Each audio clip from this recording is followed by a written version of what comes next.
1977 € à Lentely, Lyon, France. Rapport de Drexler, Deutsche Minicar Club.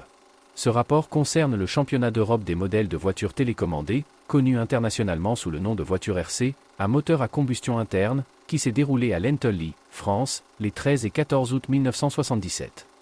Les coureurs étaient encore en plein entraînement, même le soir.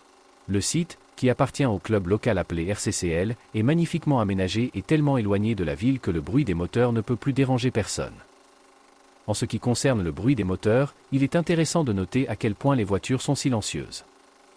Je n'ai jamais trouvé le bruit désagréable, même s'il y avait toujours plusieurs véhicules sur la piste.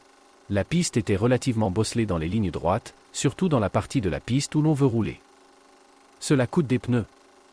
Comme me l'a dit le participant allemand Rainer Dosch, jusqu'à un demi-centimètre de diamètre par demi-heure de conduite. Curieusement, l'usure des pneus était particulièrement importante lors des essais. Il est étonnant de voir à quel point les pilotes s'acharnent sur le macadam et à quel point les charges sur ces mini-voitures peuvent être élevées. Même après une chute à pleine vitesse, environ 60 à 70 km/h, la course se poursuit généralement sans interruption. Néanmoins, ces courses de mini-voitures sont aussi des batailles matérielles, comme dans les vraies courses. Au cours d'un tel championnat, le participant démonte complètement son modèle réduit à plusieurs reprises, que ce soit pour le nettoyer, le vérifier ou remplacer des pièces usées. De nouveaux engrenages, roues ou roulements à billes sont nécessaires, et bien sûr, de nouveaux pneus sont encore et encore nécessaires. Jusqu'à 7 pilotes par pays peuvent se qualifier pour les catégories Formula et Sport. En théorie, 14 participants par pays peuvent prendre part au championnat. En réalité, à quelques exceptions près, les participants prennent part aux deux classes et ne changent généralement que la carrosserie pour passer de la classe Formule à la classe Sport. Les modèles réduits sont à l'échelle 1/8 et la carrosserie doit être calquée sur la forme de la carrosserie d'origine. La cylindrée du moteur ne doit pas dépasser un maximum de 3 cm3 et demi. Le moteur doit être équipé d'un silencieux efficace, 80 décibels maximum mesuré à 10 mètres. La capacité du réservoir ne doit pas dépasser 125 cm3. Le poids n'est pas prescrit. Le matin du 13 août, alors que la course de la classe Formula car devait avoir lieu, la course a commencé plus tard que prévu, apparemment la soirée de la veille a eu des effets sur les organisateurs. La course s'est déroulée en 13 groupes, composés pour la plupart de 6 pilotes, chacun avec 3 manches, ou run, ainsi que la demi-finale et la finale. Parmi les 10 meilleurs pilotes des 3 manches, les 4 premiers sont automatiquement qualifiés pour la finale, tandis que seuls 2 des 6 pilotes restants, qui doivent se qualifier en demi-finale, sont qualifiés pour la finale. Toute la course, y compris les faux départs et les redémarrages, est extrêmement passionnante. C'est tout simplement génial de voir 6 voitures se poursuivre sur la piste à une vitesse folle, sans prendre soin de leur propre équipement mais en respectant l'esprit sportif, offrant une course qui est certainement à la hauteur d'une course à l'échelle réelle. On remarque tout de suite que les spectateurs sont aussi de la partie. Après chaque course de groupe, les participants et de nombreuses autres personnes intéressées, comme moi, se précipitent vers le tableau des résultats, attendant avec impatience les résultats de la course. Le bien-être physique n'a pas été négligé non plus. Si vous ne vouliez pas manquer un seul instant de cette course passionnante, vous pouviez manger très bien sur la piste. 2 stands de restauration proposaient des sandwichs et diverses boissons à des prix raisonnables. Le résultat final pour les 10 premiers de la classe Formula était le suivant. Premier Udo Frank, Suisse. Deuxième Mar, Italie. Troisième Franco Sabatini, Italie. Quatrième Ron Ton, Pays-Bas. Cinquième Jean-Pierre Ruchat, Suisse. Sixième Denis Tasso, Belgique. Septième Kees Plested, Angleterre. Huitième Dave Martin, Angleterre. Neuvième Albert Meyer, Pays-Bas.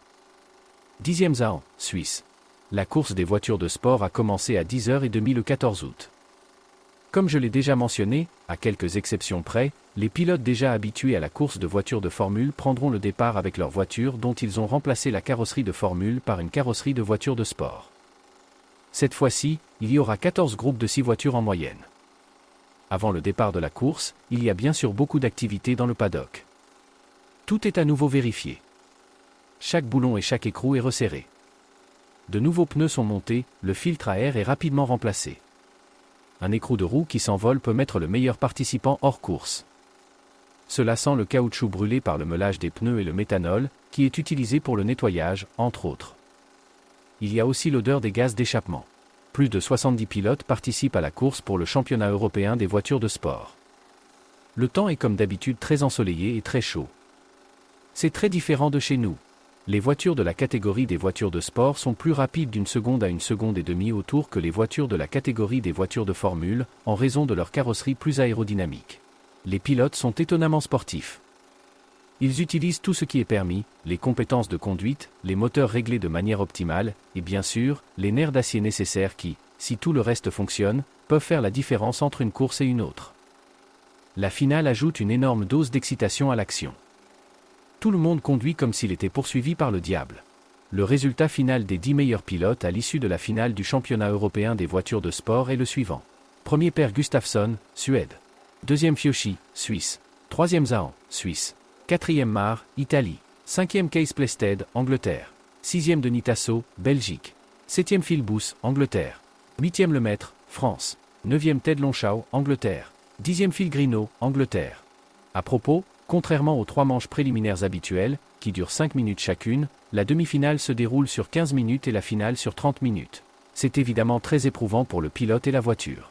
Ce qui m'a particulièrement intéressé, c'est de voir à quel point les pilotes de voitures RC sont relativement détendus et ne craignent absolument pas les éventuelles interférences radio avant la course. Après tout, ils utilisent encore tous des émetteurs AM et ceux-ci sont principalement sur la bande 27, de sorte que des problèmes de radio peuvent toujours survenir. Merci d'avoir regardé la vidéo des Euro 1977.